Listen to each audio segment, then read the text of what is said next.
Hello everyone, आज हम class 7th का चैप्टर 5 करेंगे ज्योग्राफी का, जिसका नाम है वाटर, जिसको हम हिंदी में क्या बोलते हैं, पानी। तो आपको पता है हमारे धरती पे अगर पानी पॉसिबल नहीं होता, अगर धरती पे पानी ही नहीं होता तो लाइफ ही पॉसिबल नहीं हो पाती। ठीक है, तो कॉन्टिन्यूसली पानी हमें मिलता कैसे रहता है? तो आपको पता है पानी है ना, एक साइकिल के थ्रू कॉन्टिन्यूसली वापस आता रहता है। इस साइकिल को हम क्या बुलाते हैं? वाटर साइकिल बुलाते हैं। तो इसमें क्या होता है, वाटर अपनी फॉर्म को चेंज करता है, सर्कुलेट होता है और वापस आ जाता है। तो कैसे होता है ऐसा? सोचिए, ओशियंस में जो पानी है वो गर्म होता है, हवा के साथ ऊपर उठता है, ठीक है, आसमान में जाता है, बादल बनता है और बारिश बनके फिर से जमीन पे गिर जाता है, ग्राउंड लेवल रिचार्ज हो जाता है। ये सारा प्रोसेस क्या कहलाता है? वाटर साइकिल कहलाता है। अब पानी के मेजर सोर्सेज क्या क्या है? हमें है ना, पानी कहाँ कहाँ से मिलता है? फ्रेश वाटर के मेजर सोर्सेज क्या है?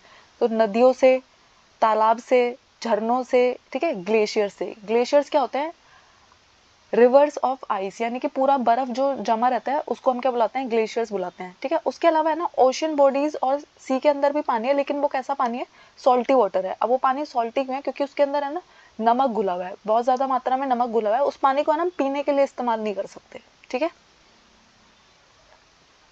अब देखिए ये है वाटर साइकिल। तो वाटर साइकिल में क्या होता है, सबसे पहले आपकी जितनी भी वाटर बॉडीज है, ठीक है, वहां से क्या होता है, पानी भाप बन के उड़ता है, जिस प्रोसेस को हम क्या बोलते हैं? एवोपरेशन बोलते हैं। ठीक है, फिर ये पानी जब ऊपर जाता है तो ये कंडेंस हो जाता है और किसमें, ये वाटर वेपर किसमें कन्वर्ट हो जाती है? लिक्विड फॉर्म में कन्वर्ट हो जाती है और बारिश बनके, जिसको हम प्रेसिपिटेशन बुलाते हैं। और प्रेसिपिटेशन का मतलब होता है, अगर लिक्विड फॉर्म में हो रही है तो उसे बारिश बोलेंगे, सॉलिड फॉर्म में हो रही है तो स्नो बोलेंगे। ठीक है, अब ये बारिश बनके नीचे गिरने लग जाता है। और रन ऑफ का मतलब होता है, आपको पता है ना, पानी सिर्फ वाटर बॉडीज पे तो नहीं गिरेगा ना, आपके घरों पे भी गिरेगा, छतों पे भी गिरेगा। ठीक है, तो ऐसे ऐसे सारे एरियाज से पानी है ना, बह बह के दोबारा से वाटर बॉडीज की तरफ चला जाता है। इसको हम क्या बुलाते हैं? रन ऑफ बुलाते हैं इस पानी को हम। तो ये पूरी की पूरी जो साइकिल बार बार टेक प्लेस कर रही होती है, एवोपरेशन, कंडेंसेशन, प्रेसिपिटेशन, ठीक है, इसको हम क्या बुलाते हैं? वाटर साइकिल कहते हैं इसको हम। आपने बहुत बार पढ़ी होगी वाटर साइकिल, ठीक है, और आपको इन सारे टर्म्स के मतलब पता होना चाहिए। एवोपरेशन का मतलब होता है पानी का वाटर वेपर बनना, कंडेंसेशन का मतलब होता है वाटर वेपर का लिक्विड फॉर्म में कन्वर्ट होना, ठीक है। उसके बाद आता है डिस्ट्रीब्यूशन ऑफ वाटर बॉडीज। तो वाटर बॉडीज कैसे कैसे डिस्ट्रीब्यूटेड है? तो आपको पता है हमारा जो प्लेनेट है उसको ब्लू प्लेनेट भी बुलाते हैं। आपको पता है अर्थ को ब्लू प्लेनेट क्यों बुलाते हैं? अच्छा, एक प्लेनेट ऐसा है जिसको ना रेड प्लेनेट बुलाते हैं, उसका नाम मुझे कॉमेंट्स में बताइएगा। प्लेनेट इसलिए बुलाते हैं क्योंकि अर्थ का जो 70% पार्ट है वो पानी से कवर्ड है। अगर आपने कभी स्पेस से अर्थ की पिक्चर देखी होगी तो वो पूरी ब्लू नजर आती है। क्यों? क्योंकि इतनी ज्यादा स्पेस पे सिर्फ पानी ही पानी है। ठीक है, तो हमारे यहाँ पे ओशियंस कितने परसेंट है? 97.3% ओशियंस है, जिसमें कैसा पानी है? नमक का पानी है, सेलाइन वाटर है। ठीक है, उसके बाद आइस कैप्स में 2%, ground water 0.68%, fresh water lake देखो कितनी कम है, 0.009%। ठीक है, सॉल्ट लेक भी 0.009%, एटमॉस्फेयर में जो पानी जाता है 0.0019 एंड रिवर्स में तो 0.0001। ये टोटल है ना 100% के बराबर हो जाता है। तो मैं आपको रफली बता रही हूँ कि 97% जो होता है वो हमारा नमक का पानी होता है और अराउंड 2 to 3% ही सिर्फ फ्रेश वाटर है। ठीक है, तो इतना कम पानी है हमारे यूज के लिए, है ना। तो इसलिए आपने वो एक वाली कहावत सुनी है कि हर तरफ पानी पानी, लेकिन पीने के लिए फिर भी नहीं है पानी। क्यों? क्योंकि हमारा जो फ्रेश वाटर है वो बहुत ही कम है, परसेंटेज वाइज वो सिर्फ 2 to 3% है। ठीक है, और ये सारा फ्रेश वाटर है, ये आइस कैप में जो है, ग्राउंड वाटर, ये सब कुछ फ्रेश वाटर है। और जो ओशियंस में है वो सलाइन वाटर है, वो यूज नहीं हो सकता। उसके बाद आता है ओशियन सर्कुलेशन। तो आपने देखा है ओशियंस के जो मूवमेंट होती है, ओशियंस के अंदर जो मूवमेंट हो रही होती है, उसको है ना हम 3 पार्ट में डिवाइड करते हैं, वेव, टाइड एंड करंट। ठीक है, तो वेव क्या होती है? अगर आप कभी भी बीच वाले एरिया में गए हैं या आपने वीडियोस में भी देखा होगा, ठीक है, तो जब वाटर जो है वो सरफेस पे आना शुरू करता है, ऐसे ऊपर चढ़ रहा होता है, उसके बाद है ना वो नीचे गिर रहा होता है, उस पूरे प्रोसेस को हम क्या बोल रहे होते हैं? अल्टरनेटिवली एक बार वो ऊपर चढ़ता है, फिर नीचे गिरता है, आगे आता है, पीछे जाता है, इसको हम क्या बुलाते हैं? वेव्स बुलाते हैं। ठीक है, और जब एक तूफान आ रहा होता है, स्टॉर्म आ रहा होता है, तो हवा है ना बहुत तेजी से चलती है और उस टाइम है ना बहुत बड़ी बड़ी वेव आ जाती है। इतनी बड़ी वेव आ जाती है कि इनको हम क्या बुलाते हैं? सुनामी बुलाते हैं। जब आपकी वेव का साइज इतना बड़ा हो कि वो डिस्ट्रक्शन ला दे, ठीक है, तो उसको हम क्या बुलाते हैं? सुनामी बुलाते हैं। उसके बाद आते हैं टाइड। तो टाइड का मतलब होता है जब है ना रिदम में आपकी जो वेव है वो राइज कर रही है, फॉल कर रही है एक दिन में, ऐसा 2 बार जब वो करती है तो इसे हम क्या बोलते हैं? टाइड आ रहा है। तो आपने ना बहुत बार ऐसा सुना होगा ना, अगर आप बीच वाले एरिया में रहते हो या आप मूवीज देखते हो तो वहाँ पे ऐसे बोलते हैं ना, आज ना हाई टाइड आने वाली है। ठीक है, आज ना हाई टाइड रहने वाली है तो समुद्र वाले एरिया से दूर रहना। तो हाई टाइड का मतलब होता है जब पानी है ना बहुत ही हाई लेवल तक ऊपर चल जाता है, और लो टाइड का मतलब होता है जब वो पानी है ना लोएस्ट लेवल पे पहुंच के एकदम किनारे पे फिर से पहुंच जाता है। ठीक है, तो हाई टाइड में क्या होता है ना, अगर आप उस टाइम समुद्र के आसपास है तो वो इतनी स्ट्रांग होती है कि सम टाइम आपको भी अपने साथ ले जाएगी। ठीक है, बहुत सारे मछुआरों के साथ ऐसा होता है जो हाई टाइड वाले टाइम पे अगर समुद्र में होते हैं, ठीक है, तो उनके लिए बहुत प्रॉब्लम हो जाती है। अब ऐसा होता क्यों है, टाइड आती किसकी वजह से है, तो स्ट्रॉन्ग ग्रेविटेशनल पुल जो होता है सन मून एंड अर्थ का, उसकी वजह से टाइड आती है। इसलिए आपने देखा है जिस दिन फुल मून होता है, जिस दिन न्यू मून होता है, उस दिन है ना बहुत ज्यादा टाइड्स आ रही होती हैं। ठीक है, क्यों, क्योंकि जो पानी होता है अर्थ के सरफेस पे उसको है ना मून अपने अंदर मतलब अपने ग्रेविटेशनल फोर्स के अंदर उस पर इन्फ्लुएंस डालता है, और क्या होता है उस दिन हाई टाइड आ रही होती है। ठीक है, तो फुल मून और न्यू मून के दिन क्या हो रहा होता है,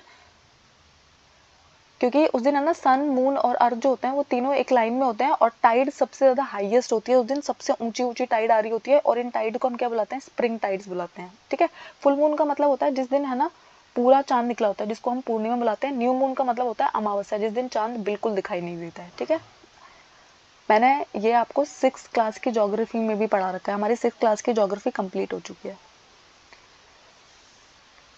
लेकिन जब मून है ना अपने फर्स्ट और लास्ट क्वार्टर में होता है तो ओशन वाटर जो होता है वो डायगोनली अपोजिट होता है, और सन और अर्थ की वजह से उस दिन क्या होता है, लो टाइड आ रही होती है। अभी मैंने बताया था जब ये तीनों के तीनों एक लाइन में थे तो हाई टाइड आ रही थी, जिनको हम स्प्रिंग टाइड बुला रहे थे, और जब लो टाइड आती है उसको हम क्या बुलाते हैं, डीप टाइड बुलाते हैं। ठीक है, तो मून एंड अर्थ एक दूसरे के डायगोनली अपोजिट है। ठीक है, और स्प्रिंग टाइड में क्या हो रहा होता है, सन मून अर्थ तीनों एक ही लाइन में है। ठीक है, उसके बाद आता है ओशियन करंट। तो ओशियन करंट का मतलब होता है जब आपका जो ओशन है वो जब एक पर्टिकुलर डायरेक्शन में फ्लो कर रहा होता है ना, उसका पानी जो है वो एक पर्टिकुलर डायरेक्शन में जा रहा होता है। ठीक है, तो इसलिए ना इनको हम है ना, ये जो ओशन करंट है इनको वार्म करंट भी बुलाते हैं, और कोई कोई को हम कोल्ड करंट बुलाते हैं। ठीक है, तो वार्म करंट जो होते हैं वो इक्वेटर पे आते हैं और वो पोल की तरफ जा रहे होते हैं। अब इक्वेटर पे वार्म करंट क्यों आ रहा है, तो आपको पता है इक्वेटर वाला जो एरिया होता है वो बहुत ही गर्म एरिया होता है। क्यों, क्योंकि वहाँ पे जो सन की रेज होती है वो डायरेक्टली आ रही होती है। अब वो सन की रेज वहाँ पे डायरेक्टली आ रही है तो ऑब्वियसली सी बात है कि वहाँ के पानी को वो गर्म कर देंगी, वहाँ के जो ओशन में पानी होगा वो ज़्यादा जल्दी गर्म हो जाएगा। ठीक है, और अब वो कहाँ मूव करेगा, इक्वेटर से पोल्स की तरफ मूव करेगा। अब पोल्स पे क्या होता है, पोल्स पे ना एकदम ठंडा पानी रहता है, क्योंकि वहाँ पे ना एकदम आइस जमी रहती है। ठीक है, अब कोल्ड करंट क्या होंगे, कोल्ड करंट कहाँ पे प्रोड्यूस होगा, कोल्ड करंट ओशन मतलब कोल्ड करंट प्रोड्यूस होगा हमारे पोल्स पे। क्यों, क्योंकि वहाँ पे एकदम ठंड है, वहां से प्रोड्यूस होएगा हमारा कोल्ड करंट। ठीक है, उसके बाद जो लैब्राडोर ओशन करंट है वो एक कोल्ड करंट का एग्जांपल है, और जो गल्फ स्ट्रीम है वो एक वार्म करंट का एग्जांपल है। कभी कभी ना वो आपको इनके नाम दे देंगे कि लैब्राडोर ओशन कैसे टाइप का करंट है, कोल्ड करंट है कि वार्म करंट है, तो आपको पता नहीं चाहिए कि लैब्राडोर ओशन जो है वो कोल्ड करंट है, और जो गल्फ स्ट्रीम है वो वार्म करंट है। ठीक है, गर्म करंट है। उसके बाद होता है टेरेनियम। क्या होता है, तो अगर आपने ऐसा स्ट्रक्चर देखा होगा, अगर आपने है ना एक ग्लास का आर्टिफिशियल इंक्लोजर लिया, उसमें ना आप छोटे छोटे उसमें हाउस प्लांट्स लगा देते हो। ठीक है, इसको हम क्या बुलाते हैं, टेरेनियम बुलाते हैं। यहाँ पे इन्होंने एक एक्स्ट्रा बॉक्स में बता रखा, तो आपको पता होना चाहिए कि टेरेनियम हम किसको कहते हैं। ठीक है,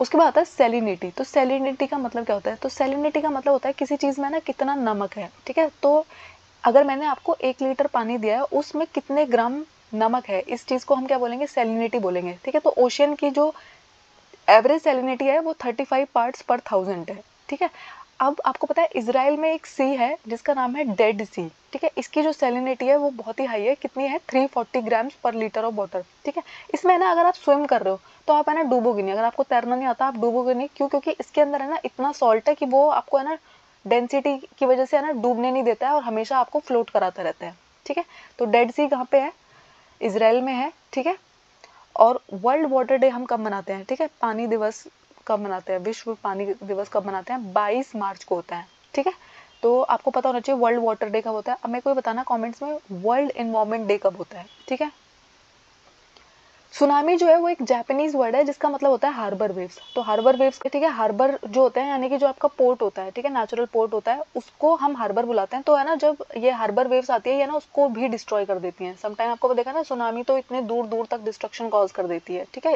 इतना नुकसान पहुंचाती है। ठीक है, तो वर्ल्ड वाटर डे 22 मार्च को होता है। थैंक यू, आई होप आपको इस चैप्टर में कोई डाउट नहीं है। हम अपनी 6th क्लास की ज्योग्राफी कंप्लीट कर चुके हैं, मैंने प्लेलिस्ट क्रिएट कर दी है। 7th क्लास के भी आज हमारे 5 चैप्टर्स कंप्लीट हो गए हैं। ठीक है, अगर आप CTET का पेपर दे रहे हैं, ठीक है, अगर आप EMRS का एग्जाम दे रहे हैं, DSSB का एग्जाम दे रहे हैं, या फिर आप BPSC के एग्जाम के लिए दे रहे हैं, तो उसके लिए आपके ये चैप्टर्स बहुत इंपॉर्टेंट है।